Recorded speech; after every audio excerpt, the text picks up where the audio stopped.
अस्सलाम वालेकुम and welcome back to my channel. कैसे हैं आप सब? उम्मीद करती हूँ सब खैरियत से होंगे। अल्हम्दुलिल्लाह हम भी बिल्कुल ठीक ठाक हैं। तो इस वक्त हम लोग आ चुके हैं वापस ईद करके। तो जब ईद करके वापस आए थे ना, तो घर की बहुत ही बुरी हालत थी, रहने के काबिल नहीं था। इतनी मट्टी मट्टी हुई थी ना हर जगह कि बस समझ ही नहीं आ रही थी कि मैं काम कहाँ से शुरू करूँ और कहाँ पे ख़त्म करूँ। तो क्योंकि हम शाम को पहुँचे थे 7-8 बजे, तो मैंने सोचा अब तो टाइम ही नहीं है सफाई वगैरह करने का, क्योंकि इतनी डस्ट थी। तो फिर मैंने बस थोड़ी बहुत झाड़ पोंछ की थी, बेड वगैरह झाड़ लिया था, बेडशीट वगैरह, और फिर हम लोग ऐसे ही सो गए थे। मैंने सोचा सुबह उठ के ना सारे घर का काम करूँगी। अभी मैं आप लोगों को नज़ारा करवा रही हूँ कि मेरे घर की ये हालत थी। इतनी मिट्टी आ गई थी। हालांकि मैं पर्दे बिल्कुल ठीक करके सेट करके गई थी ताकि मिट्टी अंदर ना आए, विंडो सारी बंद थी, फिर भी इतनी ज़्यादा डस्ट आ चुकी थी ना। और किचन की तो हालत देखने के काबिल नहीं थी। किचन में ये शीट भी मेरी उखड़ गई थोड़ी सी, पता नहीं कैसे, और कप और बर्तन सारे मिट्टी से भर गए थे। दरअसल मेरे कबर्ड्स में स्पेस नहीं है, तो इसलिए ये जो बर्तन है ना मुझे बाहर ही रखने पड़ते हैं। मैंने पहले भी आप लोगों से इस बारे में ज़िक्र किया था, तो इसलिए वो भी मिट्टी से फिर भर गए थे। तो फिर नेक्स्ट डे मॉर्निंग का ये व्लॉग है जो मैं आप लोगों के साथ शेयर कर रही हूँ। ये पिछला नज़ारा जो मैंने आप लोगों के साथ शेयर कर दिया कि इस तरह का नज़ारा था मेरे घर का। फिर जब जैसे ही सुबह हुई मैंने घर के काम शाम शुरू किए, और साथ ही अबिया का दांत जो है ना वो भी टूट गया था। माशाल्लाह से ये 5 साल की हो गई है, लेकिन ये है कि इसके जल्दी दांत टूट गए हैं। आजकल ऐसे हो रहा है कि कुछ बच्चों के 7 साल की एज में दांत टूटते हैं, लेकिन कुछ बच्चों के जल्दी ही टूट जाते हैं। मेरे एक भतीजा है, उसके भी जल्दी ही टूट गए थे, और बहुत सारे बच्चों के भी मैंने देखे हैं कि जल्दी टूट जाते हैं 5-6 साल की एज में। बल्कि अभी 5वें साल में है, तो अभी से ही इसके टूटना शुरू हो गए हैं।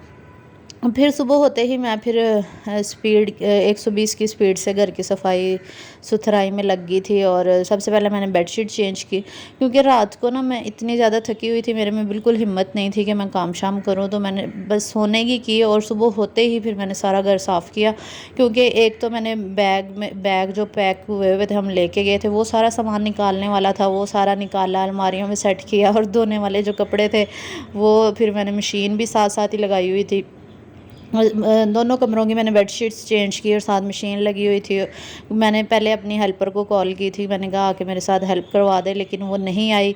और उसके बेटे ने उसको बताया नहीं, क्योंकि उसके पास मोबाइल नहीं है, और उसके बेटे का नंबर है, तो वो अपनी माँ को बताता ही नहीं है कि बाजी की कॉल आई थी, बाजी बुला रही थी। तो फिर मैंने सोचा चले मैं खुद ही कर लेती हूँ, क्या अब मैं उसका वेट करूँ, क्योंकि 12 तो बज चुके थे सुबह के। तो फिर मैं खुद ही लगी शुरू हो गई। और दोनों कमरों की हालत वैसे तो बहुत ज़्यादा ही ख़राब थी, लेकिन मैंने सोचा पहले मैं बेडशीट्स चेंज करती हूँ, फिर झाड़ पोंछ करूँगी, और फिर सफाई, और फिर इसके बाद डस्टिंग, और फिर मैं मॉप लगाऊँगी। तो ये वाला जो रूम है ना, ये इस रूम की तो वैसे ही दीवारें इतनी ज़्यादा ख़राब हुई हुई हैं कि मुझे जो है ना इसकी सफाई में बहुत टाइम लग जाता है। तो फिर ये है कि क्योंकि ये जो पेंट वगैरह ना इसका बहुत ज़्यादा गिरता है, और ये रेंट के घरों में फिर बंदा इतने ज़्यादा पैसे भी नहीं लगा सकता। अपना घर हो तो फिर बंदा यहाँ पे कोई सीलिंग वगैरह ही करवा लेता है। तो इसलिए फिर हम लोग करवा नहीं रहे, और हम लोगों का इरादा भी है कि इंशाल्लाह जल्द घर चेंज कर लेंगे।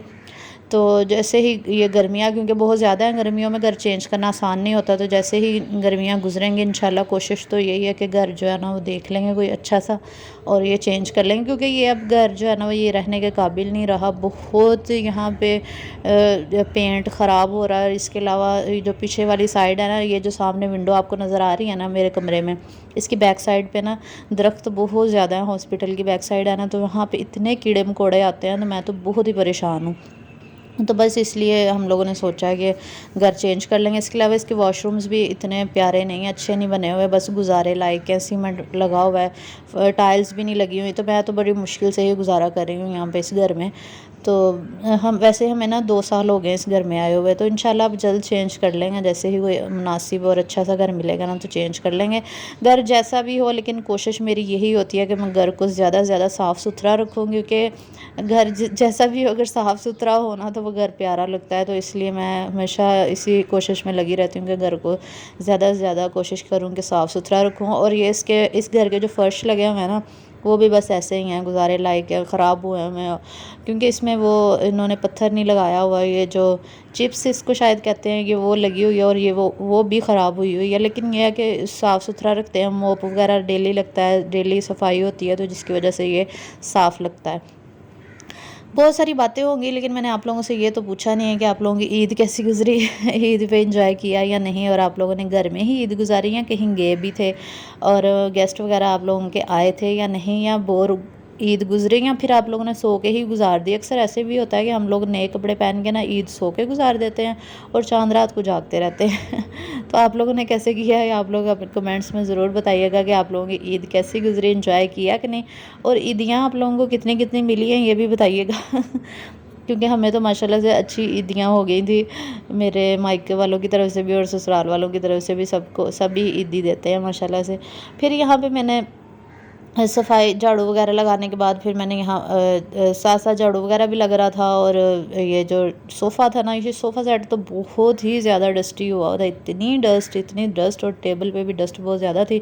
शुरू में मैंने आपको फिंगर लगा के दिखाई भी थी कि फिंगर मेरी पूरी ब्लैक हो गई थी, इतनी डस्ट पड़ी हुई थी क्योंकि ये जो विंडो के कर्टन लगे हुए ना, हालांकि ये मैं सेट करके बंद करके विंडो सारी बंद करके गए थे हम लोग, लेकिन फिर भी बहुत डस्ट आ जाती है क्योंकि जो भी चीज़ थोड़ी बहुत खुली हो ना वहाँ से फिर क्रॉस हो जाता है। और वैसे भी आंधी काफ़ी ज़्यादा आई हैं ये ईद के दिनों में ना, 2-3 दफ़ा आंधी आई हैं, तो जिसकी वजह से ना ये मट्टी मट्टी हो गई थी। बारिश तो कम ही हुई है, किसी किसी इलाके में बारिश हुई है पिंडी वाली साइड पे, लेकिन इस साइड पे आई थिंक नहीं हुई थी, इस वजह से जो है ना वो मट्टी ज़्यादा थी। तो फिर बस घर की क्लीनिंग वगैरह की, और साथ साथ फिर आज मैं बहुत ज़्यादा थक गई थी और खाना बनाने को बिल्कुल भी दिल नहीं कर रहा था, और यहाँ पे मैं थकावट के साथ साथ ही झाड़ू लगा रही थी क्योंकि ईद के दिनों में इतनी मसरूफियत होती है, थकावट बहुत ज़्यादा हो जाती है, और काम करने को फिर दिल नहीं करता। जैसे ही मैं वापस आती हूँ ना, मेरे में हिम्मत ही नहीं होती कि मैं घर की सफाई करूँ, लेकिन फिर भी बड़ी मुश्किल से, आप लोगों को मेरी सफाई के अंदाज से ही लग रहा होगा कि मैं कितनी मुश्किल से झाड़ू जो है ना वो ना चाहते हुए भी लगा रही हूँ क्योंकि बहुत ज़्यादा थकावट हुई थी उसकी ईद की वजह से। ट्रैवल भी किया, फिर वहाँ पे भी रहे, तो नींद भी पूरी नहीं होती थी, तो बस ऐसे ही गुजर गए। साथ मशीन लगी हुई थी क्योंकि कपड़े तो मैंने वहाँ पे ही धो लिए थे, लेकिन कुछ कपड़े थे जो धोने वाले थे वो धो लिए। फिर सारे घर का काम शाम करके मैं बहुत थक गई, और फिर मेरे में हिम्मत नहीं थी कि मैं खाना बना सकूँ, तो फिर मैंने अपने हस्बैंड से कहा था कि हम बाहर से कुछ मंगवा लेते हैं। तो अभी कह रही थी कि मामा मैंने पिज़्ज़ा खाना है और फ्राइज़ खाने हैं, इसकी फ़ेवरेट यही 2 चीज़ें होती हैं, पिज़्ज़ा और फ्राइज़। तो फिर मैंने फूड पार्लियामेंट से ये पिज़्ज़ा मंगवा लिया था, 2 मीडियम साइज़ के पिज़्ज़े, और इसके लिए फ़्राइज़ मंगवाए थे। ये हमें 1400 में 2 मीडियम पिज़्ज़े और साथ में फ़्राइज़ मिल गए थे। और ये फूड पार्लियामेंट का जो पिज़्ज़ा है ना, ये बहुत ही मज़े का लगता है, मुझे तो बहुत पसंद है। इस नंबर 1 पे जो मेरा फेवरेट पिज़्ज़ा है वो डोमिनोज़ का है, और नंबर 2 पे मेरा फूड पार्लियामेंट का, और नंबर 3 पे मेरा किचन एंड कैफ़े का पिज़्ज़ा जो कि मेरे फेवरेट है। अच्छा, वीडियो को लाइक नहीं किया तो लाइक कर दीजिए जल्दी जल्दी, और चैनल पे नहीं हो तो सब्सक्राइब भी कर लीजिए ताकि मज़े के व्लॉग्स जो हैं वो आप मिस ना कर सकें। अच्छा, मैं आप लोगों को मेहंदी उतारने का भी तरीका बता देती हूँ। जैसे ही ईद गुजरती है ना, मेहंदी बुरी लगने लग जाती है क्योंकि वो उतरना शुरू हो जाती है। हम लोग काम ही इतने करते हैं, ख़ासतौर पर लड़कियाँ बेचारियों को बहुत काम करने पड़ते हैं ईद के दिनों में भी, तो मेहंदी तो दूसरे दिन ही हमारी ख़राब हो जाती है। फिर कपड़े धोने के बाद या बर्तन धोने के बाद ना, आप कोई कपड़ा लेके ना थोड़ा थोड़ा रब करेंगे ना, तो आपकी मेहंदी आराम से उतर जाती है। ये देखिए, मैं ना यहाँ पे उतारने की कोशिश कर रही हूँ। हैंड मेरा थोड़ा सा रेड हो गया था, लेकिन मेहंदी आराम से उतर गई थी। तो अगर आपको स्किन सेंसिटिव है या रैशेज़ का ख़तरा है तो आप लोग इस तरह का रिस्क ना लें, आप लोग ब्लीच भी लगा लें, ब्लीच से भी मेहंदी आराम से उतर जाती है। तो ये टोटके जो है ना, ये आपके लिए बहुत यूज़फुल हो सकते हैं। तो इंशाल्लाह नेक्स्ट वीडियो के साथ ना मैं आप लोगों के साथ मुलाकात करूँगी। नेक्स्ट व्लॉग जो है ना, अब आपको इंशाल्लाह डेली बेसिस पे मेरे मिला करेंगे। तो आप लोगों ने मेरे चैनल को सब्सक्राइब करना है, वीडियो को लाइक करना है, और ज़्यादा से ज़्यादा शेयर करना है ताकि मज़ीद लोग जो है ना हमारी फैमिली का हिस्सा बन सके। इंशाल्लाह नेक्स्ट वीडियो में मिलेंगे। अल्लाह हाफिज़।